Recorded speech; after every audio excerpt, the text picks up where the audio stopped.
Assalamualaikum warahmatullahi wabarakatuh. Sahabat, selamat kita bertemu kembali pada channel Inovasi Usaha Tani Studio. Kali ini kita mengunjungi dairy farm yang berlokasi di Kenagarian Sirukam, Kecamatan Payung Sakaki, Kabupaten Solok. Lebih kurang 30 menit berkendaraan dari kota Solok. Lokasi di atas permukaan laut lebih kurang 850 meter. Jadi lokasi ini adalah lokasi yang suhu udaranya lumayan dingin dan segar. Pada lokasi ini sedang dibangun suatu usaha peternakan, pertanian, dan dikombinasikan dengan usaha pariwisata. Nah, inilah yang kita sebut dengan agrowisata. Pada lahan 20 hektar, para pengelola sedang melakukan konstruksi berbagai fasilitas untuk agrowisata. Peternakan sapi perah menjadi core usaha. Lantas, sesuatu yang menarik lagi, usaha ini bersinergi dengan masyarakat di sekitarnya. Tepat kiranya kita sebut usaha bermitra dengan masyarakat yang diupayakan dapat meningkatkan kesejahteraan masyarakat. Kita akan ikuti perjalanan ini dan akan kita berbincang-bincang dengan pengelola usaha ini. Selamat mengikuti.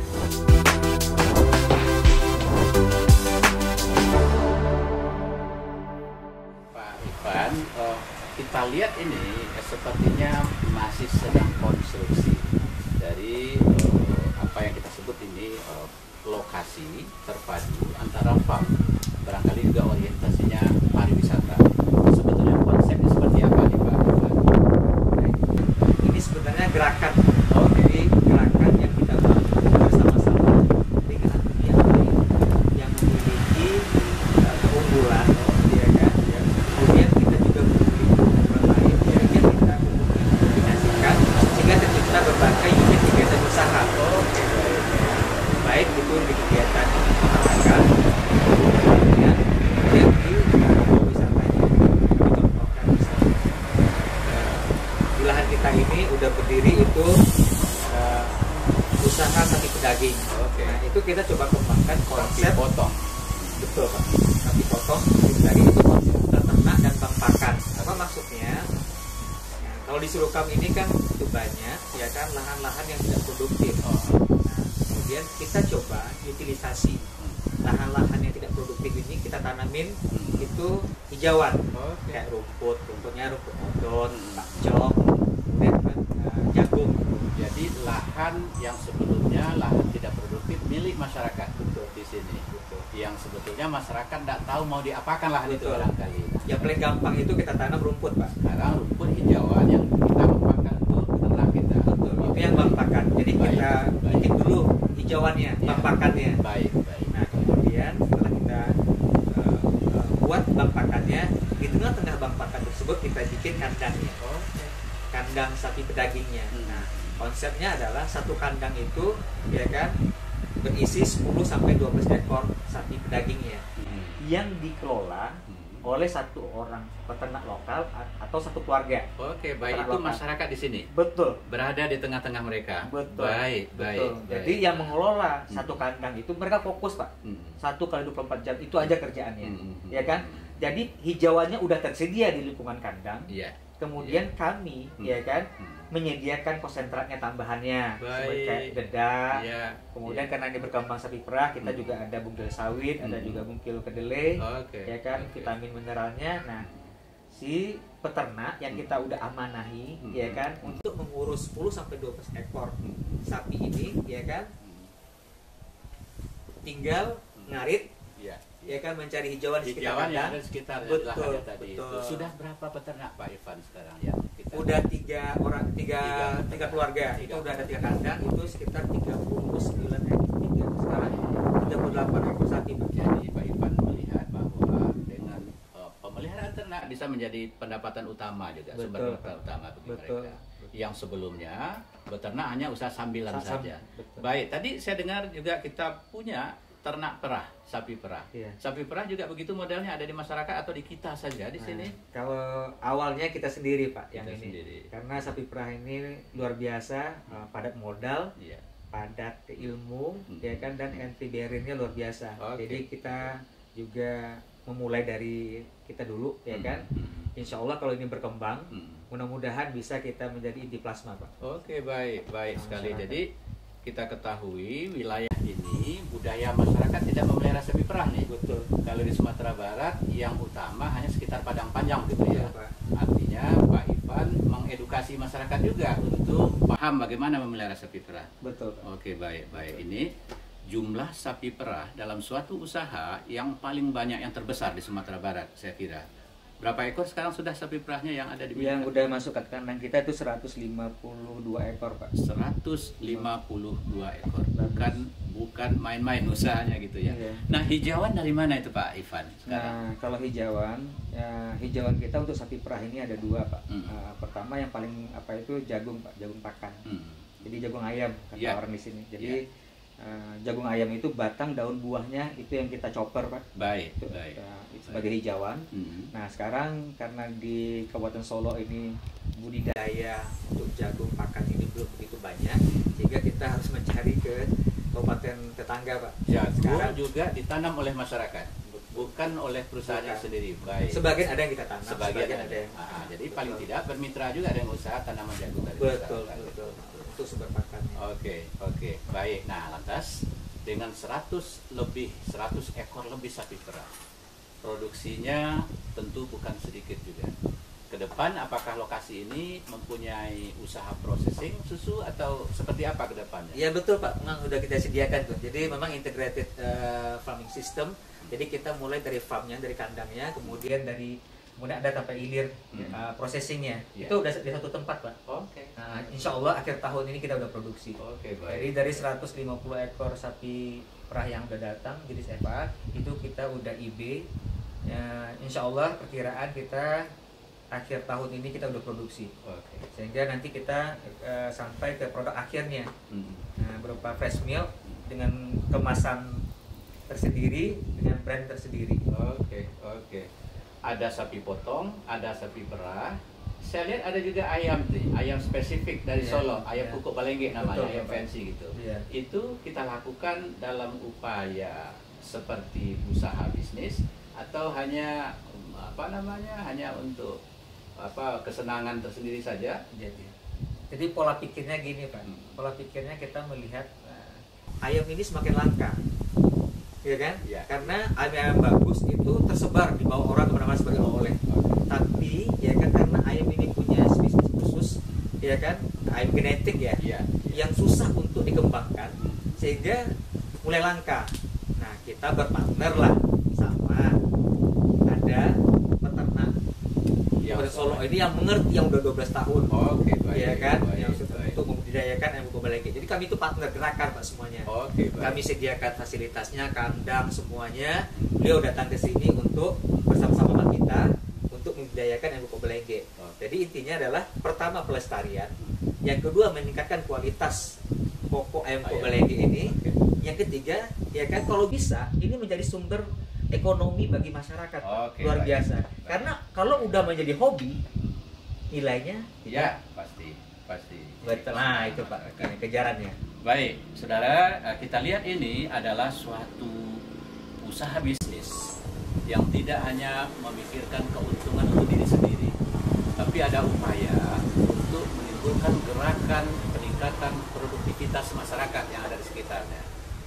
Pemanfaatan lahan tidur, pemanfaatan sumber daya lokal sebelumnya belum mempunyai nilai ekonomi yang baik, dan juga tidak tertutup kemungkinan dengan usaha ini juga menyerap tenaga kerja yang tidak sedikit.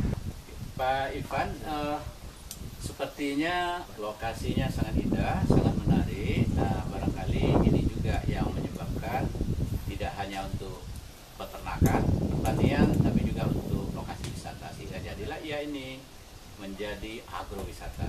Sepertinya agrowisata seperti apa yang akan dikembangkan di sini, Pak Ivan? Oke, baik. Jadi agrowisata dengan mengkomunikasikan antara kegiatan usaha kami dengan potensi alam yang ada, ya kan, di lingkungan kami ini, maka terciptalah nanti kami bikin konsep wisata keluarga dan wisata edukasi. Oke, baik. Karena mengkombinasikan antara keindahan alam dengan fasilitas kegiatan usaha berupa peternakan dan pertanian yang ada di sini, yang bisa juga disampaikan ke masyarakat luas, terutama kepada siswa-siswa kita. Mereka bisa melihat ke alamnya, ke dunia nyatanya seperti apa sih sebenarnya usaha peternakan sapi perah, sapi daging, kambing dan domba, ada ayam telur, ayam kobalengge, ya kan, ada budaya lebah galuh-galuh, madu galuh-galuh itu ada di sini. Baik.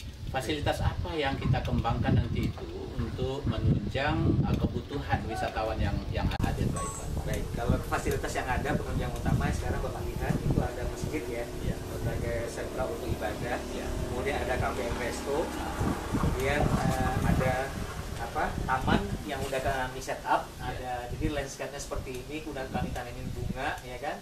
Jadi kemudian dan keindahan wisata alam yang tersedia di lingkungan kita ini. Jadi dari tempat kita kelihatan nanti puncak Gunung Tandike, Gunung Berapi, Singgalang, kemudian hamparan Danau Singkarak, kemudian Danau Talang. Kemudian juga ada hamparan nih Bukit Barisan, Pak. Bisa kita nikmati di tempat ada kita. Sejumlah gunung besar utama. Betul. Yang ada di Sumatera Barat. Bisa dilihat dari spot ini. Betul. Dan ada juga ada 2 danau utama yang bisa kita lihat. Satu danau di sini, Singkarak.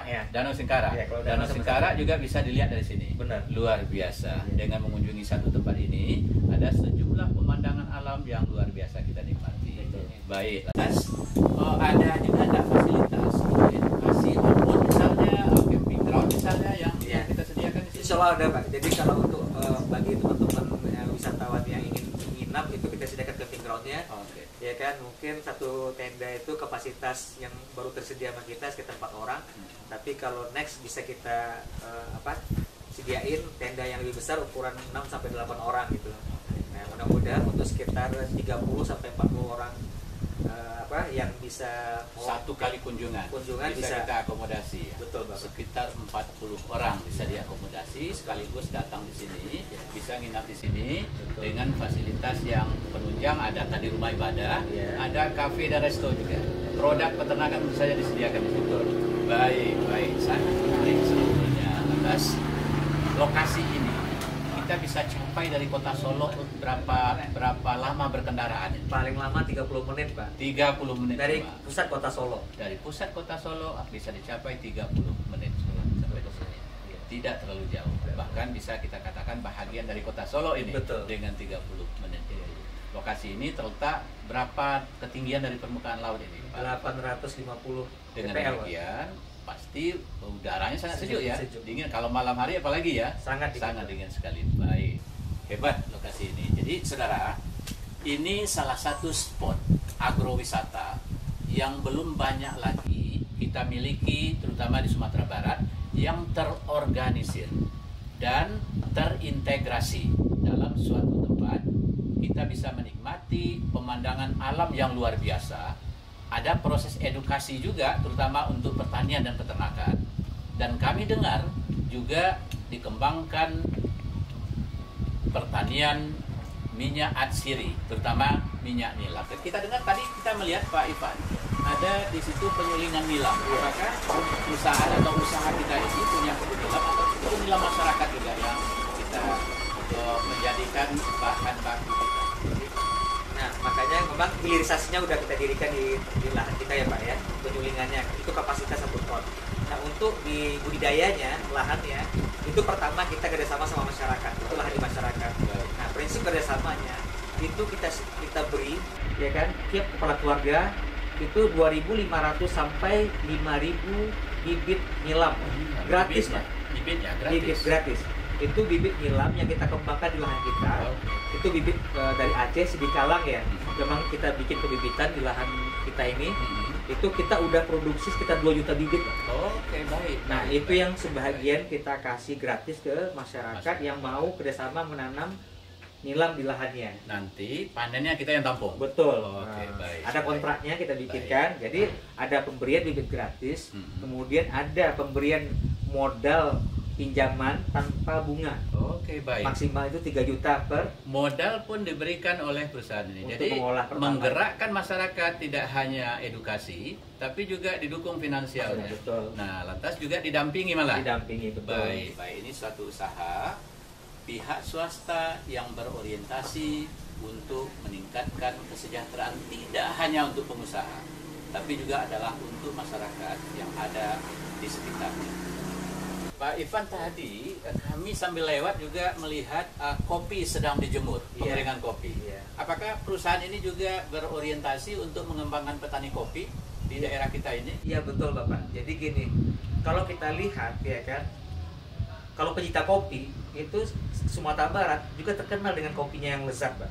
Ya kan, bukan hanya tingkat nasional, di mancanegara juga dikenal. Itu berasal dari daerah Solo dan Solo Selatan. Oke. Nah, kita menggandeng anak-anak muda yang udah lama bermain mengembangkan ya kan kopi sebagai pembudidaya. Betul.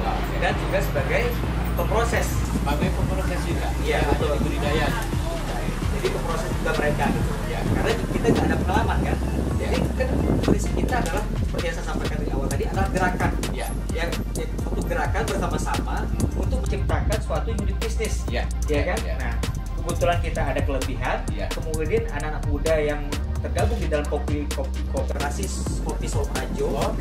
Mereka sangat paham dengan aspek budaya kopi Arabica. Kemudian mahir dengan proses pengolahannya. Ya kan? Nah, kita bersama sama mereka kita dirikan pabrik dengan kapasitas ya kan yang bagus, ya kan, yang baik, mesin yang baik, tempat penjemuran yang baik, sehingga apa? Tercipta suatu skala ekonomi, ya kan, yang bisa yang mengangkat kopi Solo Rajo ini, ya kan, bukan hanya ke nasional, tapi juga dikenal di mancanegara. Nilai kopi Solo Rajo diharapkan meningkat dengan proses ini. Yang keluar adalah kopi yang sudah diolah dengan standar internasional, kalau boleh. Nah, ini akan meningkatkan nilai jual dari kopi Solo Rajo sebelumnya. Nah, yang kami inginkan selain dari itu, Pak Ivan, apakah di kafe resto kita ini tersedia itu? Betul. Baik. Nanti itu tersedia, nanti bisa dinikmati. Jadi fresh milk kita, susu produksi kita, kita, dan kopi Solo Rajo yang kita hasilkan di lahan kita bisa dinikmati di tempat. Baik, sahabat. Kalau kita berwisata ke Sirukam Dairy Farm, menikmati susu segar, juga sekalian dengan kopi Solo Rajo. Ada di kafe dan resto yang kafe dan restoran yang dibangun oleh Dairy Farm, Sirukam Dairy Farm sebetulnya, tapi ini merupakan gerakan yang melibatkan sejumlah masyarakat, terutama petani muda yang mempunyai inovasi dan juga mempunyai motivasi yang tinggi untuk meningkatkan kesejahteraan ekonomi masyarakat